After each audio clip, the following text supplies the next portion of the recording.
Hello hi అండి. ఈరోజు అయితే మటన్ బిర్యానీ ప్రిపేర్ చేయడం ఎలాగో చూసేద్దాం రండి. మటన్ బిర్యానీకి కావాల్సినవి ఎర్రగడ్డలు, టమోటా, పుదీనా, మెంతాకు, కొత్తిమీర, అలాగే బిర్యానీ ఫ్లేవర్స్ ఇవన్నీ. ఓకే చూసేద్దామా. ఒక సెరవ పెట్టుకొని అందులో ఆయిల్ వేసేసుకున్నాము. తర్వాత ఇవన్నీ వేసేసుకున్నాము.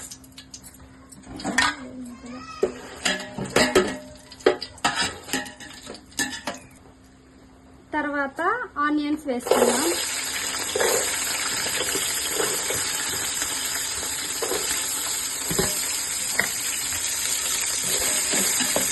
ఇది కూడా కొంచెంసేపు బాగా బ్రౌన్ కలర్ వచ్చే వరకు వేయించుకోవాలి. ఇప్పుడు చూడండి, ఇలా బ్రౌన్ కలర్ వచ్చిన తర్వాత అల్లం వెల్లుల్లి పేస్ట్ వేసుకుందాం. వేసుకొని కొంచెం వేయించుకుందాం.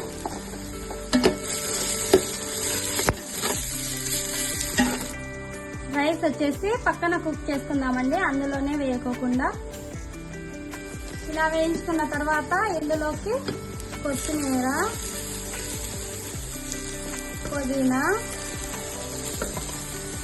మెంతాకు 3 వేయించుకొని మళ్ళీ కొంచెం వేయించుకున్నాం. ఇలా వేయించుకున్న తర్వాత టమాటాలు వేసుకున్నాం.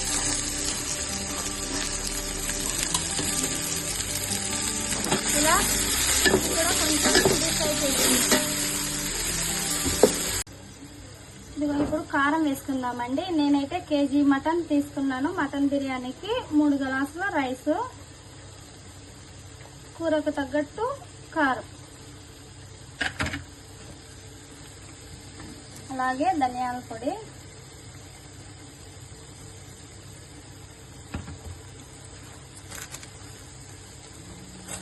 అందులోకి మటన్ మసాలా కూడా వేసుకుందామండి. మటన్ మసాలా,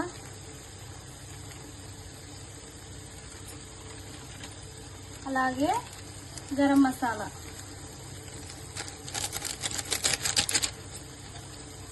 కొద్దిగా సాల్ట్ కూడా వేసుకుందామండి మసాలాకు తగ్గట్టు.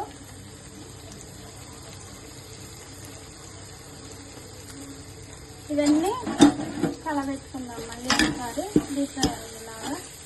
అలాగే బిర్యానీ మసాలా కూడా వేసుకుందామండి కొంచెం. ఓకే, ఇది కూడా ఇలా వేయించుకున్న తర్వాత కొంచెం పెరుగు వేసుకుందామండి.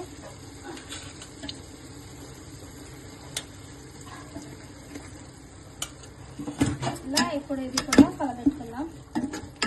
ఇలా కలబెట్టుకున్న తర్వాత కొద్దిగా టేస్టీ సాల్ట్ వేసేసుకుందామండి.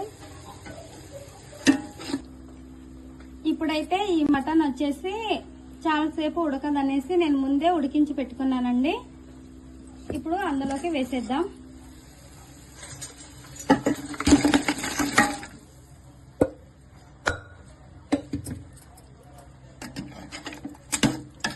ఇంకా ఇలా కలబెట్టుకొని ఇలా ఉడికిన తర్వాత మళ్ళీ రైస్ ఇందులోకి వేసి కలిపేసుకుందాం. ఇది ఇప్పుడు ఉడకబెట్టుకుందాం. ఇప్పటికైతే ఇలా 20 మినిట్స్ తర్వాత కుక్ అయిన తర్వాత ఇందులోకి రైస్ వేసేసుకుందాం. రైస్ ఇలా పక్కన కుక్ చేసుకొని పెట్టేసుకున్నాం కదండి. ఇప్పుడు ఇది రైస్ వచ్చేసి ఇందులో వేసేసుకుందాం. అంటే దమ్ బిర్యానీ లాగా అనుకోండి. ఇలా మొత్తం రైస్ ఇందులో వేసేసుకోవాలి. ఇలా రైస్ అంతా వేసేసుకోవాలండి. ఇలా రైస్ వేసుకున్న తర్వాత ఒక 5 మినిట్స్ అలాగే ఉంచుకోవాలి స్టవ్ మీద.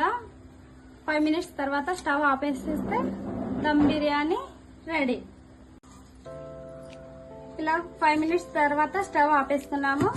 వేడి వేడి మటన్ దమ్ బిర్యానీ రెడీ అయిపోయింది.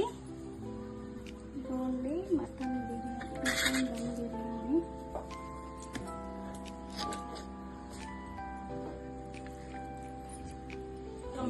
ఇదిగోండి, వేడి వేడి మటన్ దమ్ బిర్యానీ రెడీ అయిపోయింది.